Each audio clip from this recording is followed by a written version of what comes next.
This guy was the assistant that was at the top of the list. And the top of the list for the Jets, the Jet fans, it's kind of what they needed. And coming out of an era, you always look for... So the Jets had a defensive head coach in Todd Bowles. They wanted an offensive mind in Adam Gase. The Adam Gase era, they came out of it not wanting to go back to a defensive guy. What they wanted was the opposite of what Adam Gase was as a leader and, quite frankly, a man.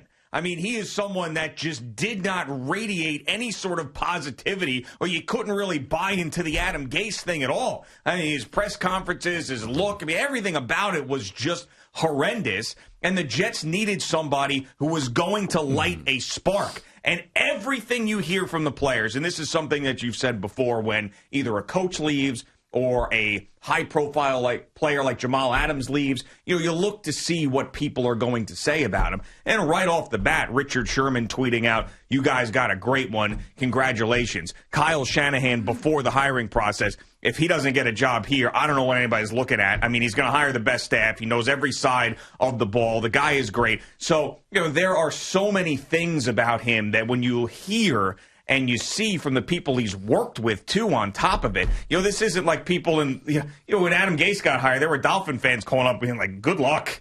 Good luck. That's not going to be the case here. No, not at all. I mean, right now, and everything could go sideways, especially with the Jets. But today, it really does feel like great. The right guy. It feels great. It does feel great, and it's. I know that when the Islanders brought in Barry Trotz, it felt great to the Islander fan.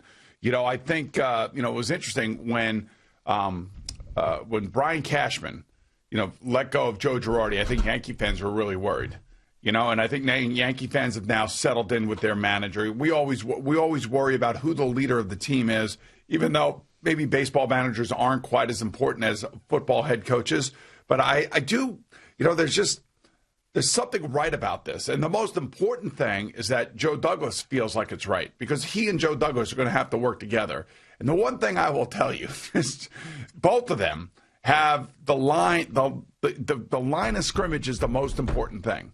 To them, that is the most important thing. It's one of the reasons why San Francisco's defense has been so good since Rob got there, was because of their draft picks and because of who their defensive line was. Joe Douglas is a former offensive lineman. The 49ers traded for Trent Williams from the Washington football team.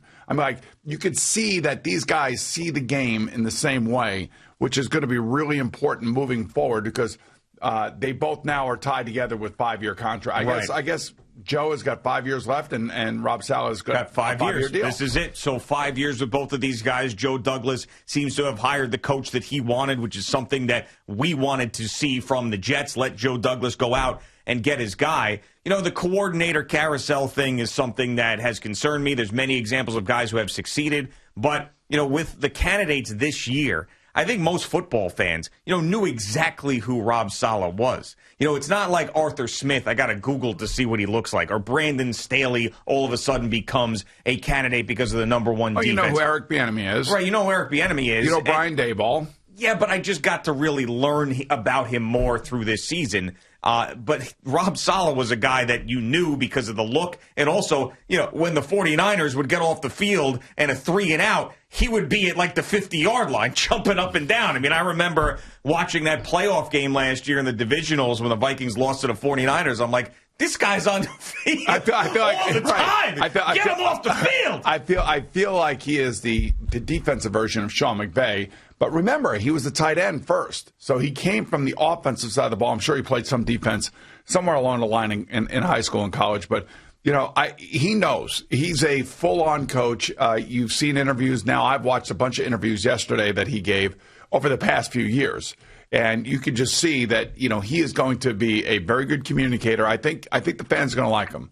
I hope that, he's so into this that when they do have the press conference, that he's not sweating or any of that crap, like that he's, I want him to wear like a T-shirt, and I don't want him to wear a jacket. I don't want him to wear any shirt, actually. I think that would be the way to be introduced. But I actually like it. I think it's great.